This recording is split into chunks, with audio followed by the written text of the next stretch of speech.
The eyes of it পড়ছি। First পেজটা আগের দিন আমরা পড়েছি। আজকে আমরা তারপর থেকে পড়া শুরু করব।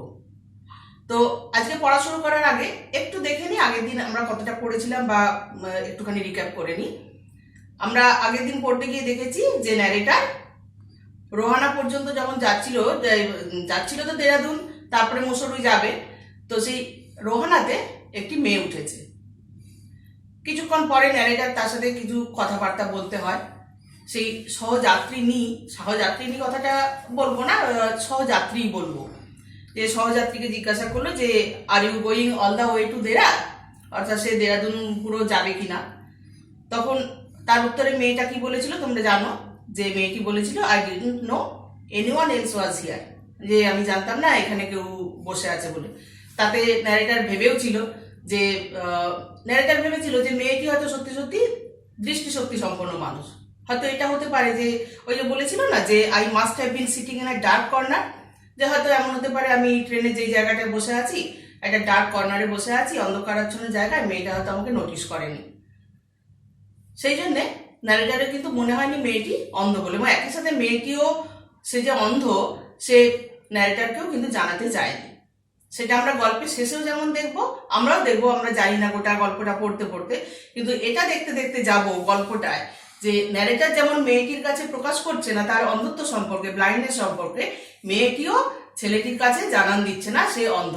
এটাই গল্পের রোমান্টিক টুইস্ট, এবং এই রোমান্টিকতাটা বারে বারে কিন্তু লাইনে লাইনে আমরা পাবো। এসো আমরা আজকে যেটা পড়াটা শুরু করি। তখন মেয়েটি তো বললো যে আমি নোটিস করিনি এখানে কেউ আছে। তখন ন্যারেটার আবার বলল যে I didn't see you either, I said but I heard you coming. আমিও আপনাকে লক্ষ্য করিনি, কিন্তু আমি শুনেছি আপনি এসেছেন। এই যে এইখানে কথাটা বললো, দেখো আই হার্ড কথাটা, এইটা লক্ষ্য করো, এই যে পার্টিকুলার ওয়ার্ডটা আই হার্ড ইউ কামিং। আমরা যদি কাউকে দেখি তাহলে তো সেখানে হার্ড করার প্রশ্নটা আসে না। তাহলে এখানে হার্ড করলো মানে মেয়েটার মনেও প্রশ্ন আসতে পারতো, কিন্তু মেয়েটা সেই প্রশ্নটা তার মনে আসেনি। যাই হোক, I wonder if I would be able to prevent her from discovering that I was blind. আমার বারবার মনে হতে লাগলো যে আমি যে অন্ধ, এই জিনিসটা মেয়েটিকে জানা থেকে বিরত করতে হবে, আমাকে প্রিভেন্ট করতে হবে। প্রিভেন্ট করা মানে আমি তাকে জানতে দেবো না, এই প্রিভেন্ট করাটা আমার দরকার। Provided I keep to my seat I thought it shouldn't be too difficult. তার থেকে বরং আমি আমার জায়গায় যদি বসে থাকি তাহলে কি হবে, ইট শুডন্ট বি টু ডিফিকাল্ট, আমার পক্ষে খুব একটা কষ্টসাধ্য ব্যাপার হবে না। অর্থাৎ কি কষ্টসাধ্য ব্যাপার হবে না, অর্থাৎ আমি যে অন্ধ, আমি তাহলে মেয়েটা তাহলে জানতে পারবে না, বা আমিও এই কাজটা করতে পারবো যে আমি আমার সিটে যদি চুপচাপ থাকি, নাড়াচাড়া না করি। The girl said I am getting off at Saharanpur, my aunty is meeting me there. মেয়েটি তখন উত্তর দিল যে সে সাহারানপুরে নামবে। এইগুলো কিন্তু খুব ভালো করে তোমরা যখন রিডিং পড়বে ভালো করে বারে বারে পড়বে, কেননা মেয়েটি উঠেছিল রোহানাতে এবং নামছে সাহারানপুরে। এগুলো যে তোমাদের যে এমসিকিউ এসএকিউ যে প্রশ্নগুলো আসে না এইচএসে, সেই প্রশ্নগুলো এগুলো কিন্তু বারবারই দেয়, অল্টারনেটিভ ইয়ারেও দেয় যে মেয়েটি কোথায় উঠেছিল প্রশ্ন তোমরা পাবে, বা বড় প্রশ্নের মধ্যে যে পার্ট মার্কিং প্রশ্নগুলো দেয় সেখানেও দেখবে যে এই প্রশ্নগুলো থাকে। এগুলো যদি এবার ভালো করে একটু খুঁটিয়ে পড়ো তাহলে তোমাদের লিখতে কোনো অসুবিধা হবে না। এবং ওই যে ন্যারেটার ট্রেন জার্নি করছে সেই কম্পার্টমেন্টে মেয়েটি উঠেছে রোহানাতে, এইরকম ধরনের প্রশ্ন একটু টুইস্ট করে দেয়, তাহলে এইটা মাথায় রাখলেই হবে। এবং মেয়েটি নেমেছে সাহারানপুরে, অনেক সময় ঘুরিয়ে দেয় মেয়েটি সাহারানপুরে উঠেছিল, তাহলে সেখানে ওই যে তখন এমসিকিউতে থাকে, সেটা যদি কেউ ভালো করে না পড়ে তখন হয়তো মনে হবে সত্যি তো তাহলে সাহারানপুরে উঠেছিল, তাহলে তো টিক দিয়ে দিল, সেটা ভুল হয়ে যেতে পারে। সুতরাং মাইনুটলি গল্পটা পড়বে, তাহলে উত্তরগুলো করতে কোনো অসুবিধা হবে না। যাই হোক, আমরা গল্পে ফিরে আসি। The girl said I am getting off at Saharanpur, অর্থাৎ মেয়েটি তাহলে সাহারানপুরে নামবে। My aunt is meeting me there, সেখানে তার আন্ট তাকে নিতে আসবে। Then I had better not get too familiar, I replied. Aunts are usually formidable creatures. Narrator তখন বলছে তাহলে আপনার সাথে আমার বেশি পরিচিত না হওয়াই ভালো, কেননা আন্টরা সাধারণত খুব ভয়ঙ্কর হয়। কেন, আন্ট তো সে তো গার্জেন, সেটা ভেবেই আর কি ন্যারেটার কথাটা বলছে যে তাহলে খুব বেশি পরিচিত না হয়ে বেশি গল্প টল্প না করাই ভালো আর কি। Where are you going she asked. তখন মেয়েটিও জিজ্ঞাসা করলো ন্যারেটারকে যে ন্যারেটার কোথায় যাচ্ছে। To Dehra and then to Mussoorie. আমি প্রথমে দেরাদুন যাব, তারপরে মুসৌরিতে যাব। Oh how lucky you are, I wish I were going to Mussoorie, I love the hills specially in October. ওহ, আপনি সত্যি খুব ভাগ্যবান। আমারও খুব ইচ্ছা হয় জানেন যে আমিও যদি মুসৌরি যেতে পারতাম। আমার পাহাড় খুব ভালো লাগে, আমি পাহাড় ভীষণ ভালোবাসি। বিশেষ করে অক্টোবর মাসে আমার পাহাড়ে যেতে ভীষণ ভালো লাগে। Yes, this is the best time I said, calling on my memories. সত্যি কথা বলতে কি, হ্যাঁ, this is means October is the best time. এখানেও সেই এমসিকিউ এসএকিউ এর প্রশ্ন আসছে, বিভিন্ন মার্ক দিয়ে দেবে এমসিকিউ প্রশ্নে, সেটা তোমাদের লিখতে হবে অক্টোবর মাস। Yes, this is the best time, this is the best time, এই লাইনটাই তুলে দেবে। এই দিসটা কোন মাস বলা হয়েছে, হয়তো অক্টোবর, নভেম্বর, ডিসেম্বর, জানুয়ারি, চারটে অপশন থাকলো, অবশ্যই উত্তর হবে অক্টোবর। এইরকম, yes this is the best time I say, calling on my memories. আমি আমার স্মৃতি থেকে কথাটা বললাম। আচ্ছা, এখানে একটা কথা বলি যে স্মৃতি থেকে কথাটা বললাম মানে আমরা গল্পর শুরু থেকে যখন পড়ছি সেখানে কিন্তু ন্যারেটারের কোথাও তিনি জন্মান্ধ এই কথাটা কিন্তু ইন্ডিকেশন আমরা পাচ্ছি না। অর্থাৎ এমন তো হতে পারে যে ছোটবেলায় তার দৃষ্টিশক্তি ছিল, বা সেই সময়ের কথা তিনি যেগুলো দেখেছেন, বা সেই ফিলিংসগুলো, সেই মেমোরিগুলো তার মনের মধ্যে আছে, সেই মেমোরি থেকে তিনি বলছেন যে this is the best time, অর্থাৎ অক্টোবরটাই best time. The hills are covered with wild dahlias, the sun is delicious, and at night you can sit in front of a log fire and drink a little brandy.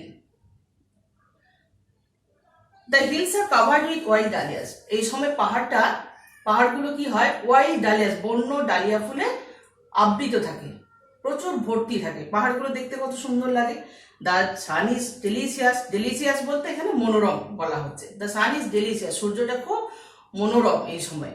And at night, রাত্রিবেলায় তুমি কোনো কাঠের আগুনের কাছে বসে একটু সামান্য পরিমাণ ব্র্যান্ডি নিয়ে বসে থাকতে পারো, কেউ কিছু সেখানে ডিস্টার্ব করবে না তোমাকে। Most of the tourist have গান, বেশিরভাগ পর্যটকরাই চলে গেছে সেই সময়।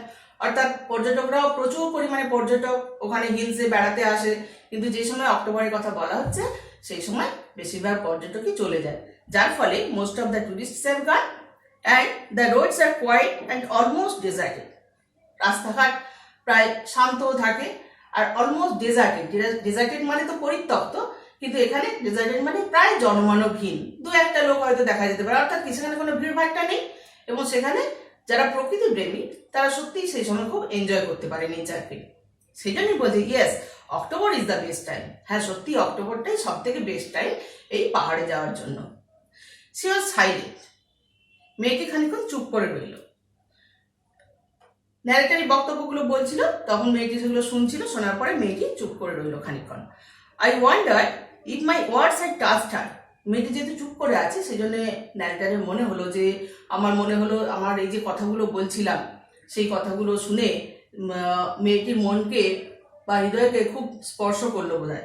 আর তা না হলে হতে পারে, or whether she thought me a romantic fool. আর তা না হলে হতে পারে সে হয়তো আমাকে ভাবছে একজন কল্পনা বিলাসী বোকা। এই যে এত ডেসক্রিপশন দিল, পাহাড়ের এত সুন্দর লাগে পাহাড়কে, সেগুলো শুনে হয়তো সে ভাবতে পারে আমি একজন কল্পনা বিলাসী বোকা, I must be a romantic fool. আর তা না হলে সে ভাবতে পারে, এমনও হতে পারে যে সত্যি এই কথাগুলো তার মনকে ছুঁয়ে গেল, স্পর্শ করে গেল। Then I made a mistake. তারপরে ন্যারেটার বলছে যে আমি একটা ভুল করে বসলাম। দেখি কি ভুল করে বসলো narrator. What is it like outside, I asked. আমি জিজ্ঞাসা করলাম বাইরে কি আছে, কি দেখা যাচ্ছে বাইরে। এটা তো সত্যি একটা বোকার মতো প্রশ্ন হয়ে গেল ন্যারেটারের, কেননা সে তো সবসময় তার ব্লাইন্ডনেসটাকে তো হাইড করতে চাইছে মেয়েটির কাছ থেকে।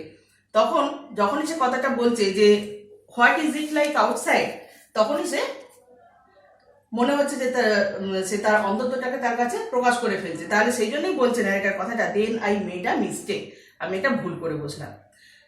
বলার পরেই তখন ন্যারেটার দেখছে she seem to find nothing strange in the question.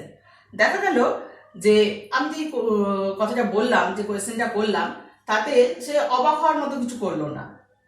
Had she noticed already that I could not see. এতক্ষণে কি সত্যিই সে লক্ষ্য করে ফেলেছে যে আমি দেখতে পাই না। But her next question remove my doubts. কিন্তু তার পরের প্রশ্নটা আমার সন্দেহ নিরসন করে দিল, সন্দেহ দূর করে দিল।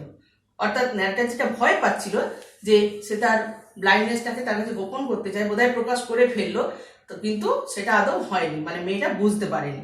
এখানেও কিন্তু একই রকম ব্যাপার, দেখো মেয়েটা কেন বুঝতে পারলো না, সে ব্লাইন্ড বলেই বুঝতে পারলো না। সে যদি স্বাভাবিক দৃষ্টিশক্তি সম্পন্ন মানুষ হতো হয়তো বুঝতো, কিন্তু সে এখানে কিছু যেহেতু তার প্রকাশ নেই, ন্যারেটার বুঝলো যে সে মিস্টেকটা, যে হয়তো সেটা মিস্টেকই, কিন্তু সেটা মেয়েটি ধরতে পারেনি। তখন মেয়েটি বলছে, why don't you look out of the window, she asked.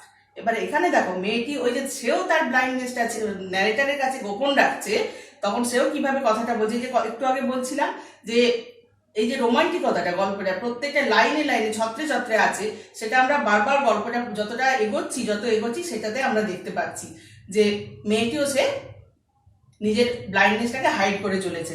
সে কি বলছে, why don't you look out of the window, সে কিন্তু বলছে না যে আমি চোখে দেখতে পাই না, আমি কিছু দেখতে পাচ্ছি না, সে তখন উল্টে প্রশ্ন করছে যে আপনি কেন কিছু নিজে দেখতে পাচ্ছেন না। ঠিক কথাই, she asked, I moved easily along the birth. কথাটা দেখো, moved easily along the birth, অর্থাৎ ন্যারেটার কিন্তু তাড়াহুড়ো করে সে বার্থ তার সিট থেকে যাচ্ছে না, and let for the window লেজ, জানলার ধার পর্যন্ত সে যে যাচ্ছে খুব তাড়াহুড়ো করে যাচ্ছে না, কেননা তার মনে মনে সেই ভয়টা আছে, সে হুড়োহুড়ি করতে গেলে হয়তো হোঁচট খেতে পারে বা কোথাও ধাক্কা লেগে যেতে পারে, এবং একই রকম ভাবে তার সেই অন্ধত্বটা প্রকাশ পেয়ে যেতে পারে মেয়েটির কাছে। সে সুতরাং খুব অতিমাত্রায় সাবধান বলতে পারি, সে তার যে অন্ধত্বটাকে হাইড করার জন্য সে যেন খুব সন্তর্পণে আস্তে আস্তে সেই জানলার ধার পর্যন্ত সে সিটটা বরাবর এগিয়ে গেল। গিয়ে কি করলো, the window was open and I faced it making a pretence of studying the landscape. জানলাটা খোলা ছিল, আমি সেই জানলাটার দিকে মুভ করে বসলাম, বসে কি করলাম, মেকিং আ প্রিটেন্স, ভান করলাম। প্রিটেন্স নাউন, তার ভার্ব হচ্ছে প্রিটেন্ড, প্রিটেন্ড হচ্ছে ভার্ব করা, ভার্ব, আর প্রিটেন্স হচ্ছে ভান, যে making a pretence of studying the landscape, যেন বাইরের দৃশ্যাবলী গুলোকে আমি স্টাডি করছি, দেখছি, সেটার ভান করে বসলাম। I hard the panting of the engine, the rumble of the wheels, and in my mind's eye I could see telegraph posts flashing by. আমি শুনতে পেলাম painting of the engine. Painting মানে কি, হাঁফানো, কেউ যখন প্রচুর হাঁফিয়ে যায় বলে প্যান্টিং করে, অর্থাৎ প্যান্টিং অফ দ্য ইঞ্জিন। সেই সময় বাষ্প ইঞ্জিন ছিল, তো সেই যখনকার গল্প আমরা ধরে নিচ্ছি অর্থাৎ এখানে লিখছেন, সে সময় বাষ্প ইঞ্জিন ছিল, যার ফলে ইঞ্জিনগুলো চলতে চলতে যে একটা ফোঁস একটা যে একটা হিসের শব্দ একটা আমরা পাই, সেই শব্দটাকে বলছি যে প্যান্টিং অফ দ্য ইঞ্জিন, যেন ইঞ্জিনটাও হাঁফিয়ে হাঁফিয়ে সে শ্বাস ছাড়তে ছাড়তে যাচ্ছে, সেই শব্দটা ন্যারেটার পাচ্ছে। The rumble of the wheels, চাকাগুলোর একটানা আওয়াজ, এই যে চাকাগুলো অনবরত ক্রমাগত যে যাচ্ছে তার যে ঘর্ষণের আওয়াজ, সেই আওয়াজটাকে বলছি রাম্বল অফ দ্য হুইলস, সেটাও ন্যারেটারের কানে আসছে। তাহলে ন্যারেটার দুটো জিনিস শুনতে পাচ্ছে, এখানেও এসে কি সে একই, যে দুটো জিনিস কি কি ন্যারেটার শুনতে পাচ্ছে, the panting of the engine and the rumble of the wheels.